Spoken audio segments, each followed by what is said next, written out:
Okay, here we go. All right, so we are live.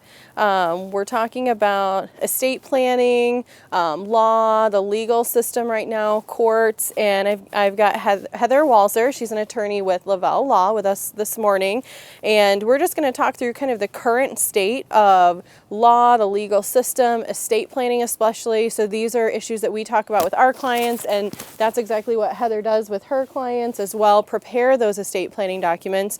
And so there are some things that we just can't do like we used to do with how everything is today. And so obviously we're outside, so this is kind of like authentic, this is reality, just in our backyard.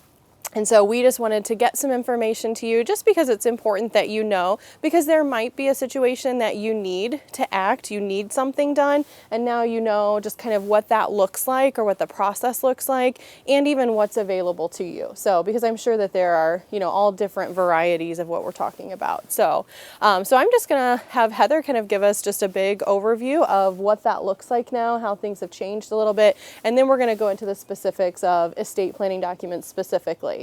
Right. So as you can imagine, like basically everything else, the legal field has changed radically. Right now, most of the Illinois courts are basically closed until, as of now, at least the middle of May. That will probably change as far as we can tell. But just from my own personal experience, our own cases, I have a current case right now that is a non-emergency case, and it's currently been rescheduled for July. So we are just in an unprecedented time in terms of the way the court system is functioning. And we've had to really change the way that we do things. And that is especially true in estate planning, which is the area that I focus my practice on. Now more than ever, certainly in this current climate, it's so important to have your estate plan documents in place. Without them in place, in light of the current court situation, it can really be a very difficult situation if something bad were to happen, whether that be you becoming incapacitated or a loved one dying. Yeah. So I do want to be sure that if you have questions that you are posting them down below, we're happy to answer those. So if you have a question that you want us to answer, just put that in the comments, and then we will actually try and get to that. So, and just so you know, it's been like sprinkling, kind of raining a little bit, so we're going real here. So let's just start here in the beginning. So if we don't have an estate plan in place, Heather, what are some of the issues right now? There's a couple specific issues that people need to be thoughtful of. Yeah, absolutely right, Michelle. So typically, even when we're not in this crazy environment, if you were to become incapacitated or to die without estate plan documents in place, it would require the intervention of the courts to solve the problem. So primarily there are two options. The first is if you become incapacitated, your loved ones will have to go into court and get a guardianship over the disabled person. The other alternative is if someone were to die with no estate plan documents in place, you would need to go into court and open a probate to manage the deceased person's affairs, wrap up, and distribute the assets. So again, in this environment where the courts are closed, that can be very problematic for people who do not have documents in place, because a disability or a death really becomes an emergency for the people who rely on those assets to live. Yeah, and so talk us through, so basically there's an emergencies and sometimes what we consider an emergency versus what legally is an emergency. Talk us through what counts as an emergency and then kind of what's being done. Sure, that's a great question. As far as we can tell right now, emergencies in court are really very case by case. And, as lawyers are, we all want to argue that our cases are an emergency. But in this context, certainly a guardianship with a disabled person who's in the hospital and, has no access to assets, that would likely count as an emergency. But even now, the court system is very backed up just in dealing with those quote-unquote emergency cases. Yeah. So it's just a very difficult time to deal with anything that requires the intervention of the court. Okay. And you even mentioned like kind of some non-emergency cases in Illinois. I think like so much of school and things like this that we have planned, or summer things that we normally do, it's just getting pushed back, and we don't really know when that's going to stop happening. So it's just, okay, as of now it's this, but it could be later. Correct. Okay. Correct. It's just kind of on a rolling, ongoing basis. In fact, we've had many cases that they've been scheduled, then scheduled further out, and it's just a very dynamic, fluid situation right now. Okay. Okay. All right. So obviously there's a few issues, and so we kind of want to talk through like what's the problem? What's the problem of having to complete documents now? If we needed to, what do we do? And then how do we fix it? So why don't you set up like what is the problem if we don't have documents or we need to complete documents? Like what's the issue there? Yeah, so just like we were saying, what happens then if you have no documents in place, then it's court intervention. Not only that, but particularly with respect to when you die, then it's not your plan for what happens to your assets. It's the state's plan. There's a law that says who your heirs are, where the money would go, whose benefit it would be for. And typically it's not the situation, it's not the strategy that most of my clients would like to use. So what's been difficult in this current environment is that to solve those problems, we have a set of documents that's very commonly used. There are wills, power of attorney for healthcare, power of attorney for property, and then there's also a trust, a living trust. The first of those first three documents, all typically under Illinois law, require witnesses and a notary public to sign them. There are different, requirements for each document, but obviously in this environment where we are not able to meet in person, that becomes very, very difficult. So early on in this change, we were really having a difficult time helping clients with getting a power of attorney or a will in place. Fortunately, there was a massive change in the law several weeks ago. On March 26th, the governor entered an executive order that allows us to use two-way audio-visual communication, in other words, video, to witness and notarize the signing of documents. So that has been an incredible change that has allowed us to help our clients effectively get all of these documents in place even during this current pandemic. Yeah, which is great. I mean, it's so helpful when there's something that's done to at least allow you to kind of solve some urgent need that people have and a way to do it. So absolutely. And really the ability to leverage technology to do that has been incredibly useful. Yeah. So basically, talk us through witnessing something. So normally that's I come in to sign my documents, you and a couple people in your firm are there to witness it as well. What does that look like now? So now is it through video, or what is now allowed? That's a great question. So we've done a bunch of them in our office. We're kind of on the cutting edge of this.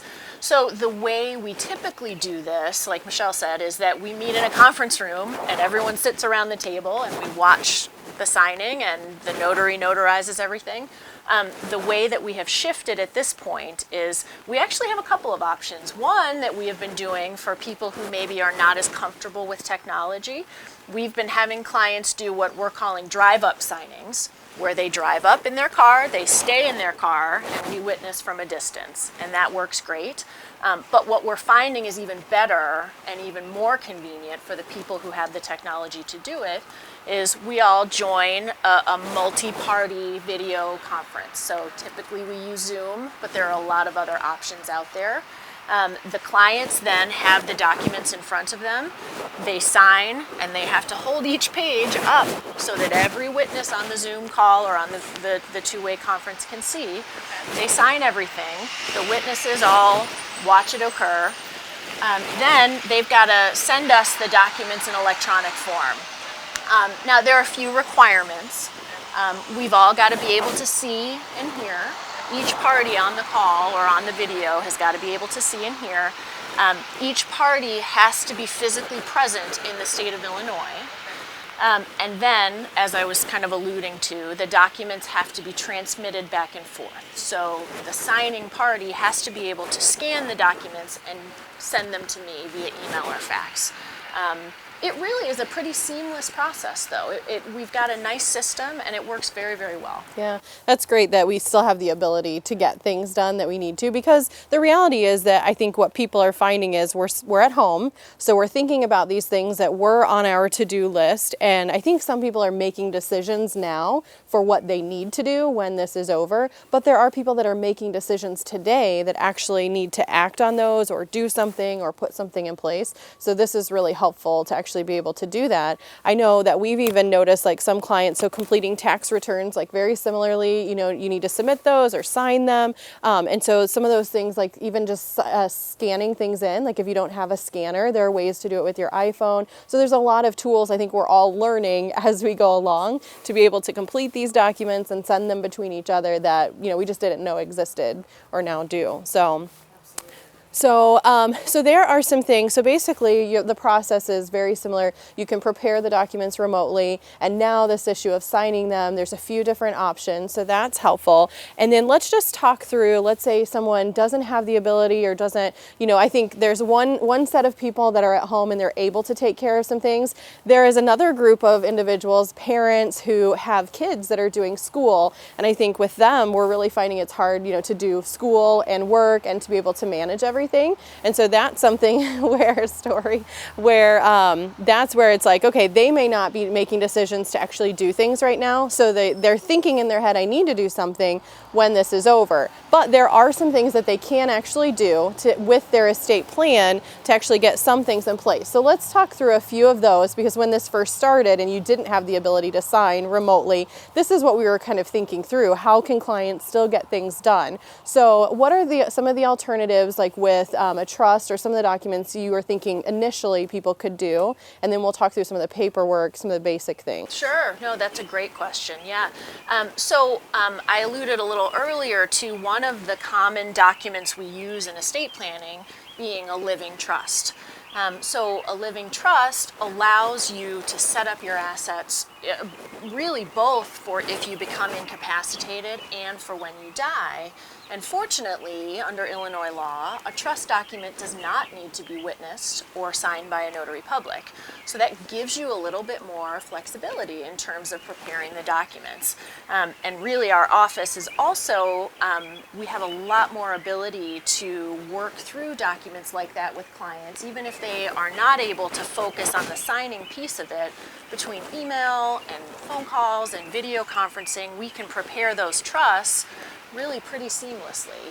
And then from there, the really vitally important piece of it is that you work with your advisors, like I've worked a ton with Michelle on this type of a thing, to ensure that all of your assets end up or point to the trust. Yep. So setting up your beneficiary designations, creating an account that's in the name of the trust, all of those pieces of the puzzle, you can really handle so much more now online without having to be in person. Exactly. So that's really the nice part. So step one is usually getting all of your estate planning documents in order, and then you actually need to fund your trust, and you need to put those people of position on accounts and things like that. So then from there, the things that we're basically working to do, and all of this can be done online, that's what's great. So through DocuSign, signing of documents, that's where with your financial advisor, so this is what we're making sure of with clients when we're opening new accounts, is that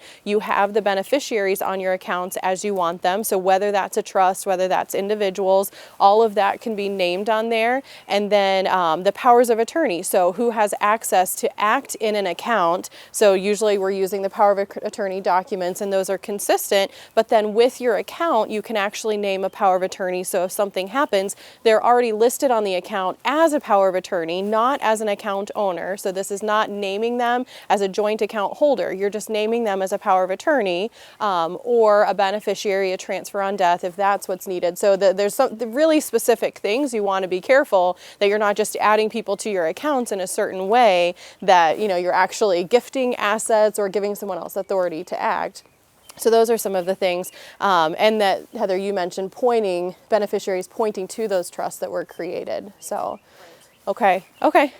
Well, this is really helpful. I'm just going to make sure that we don't have any questions. If anyone's got any questions, again, that they've submitted, we just want to be sure that we're answering those.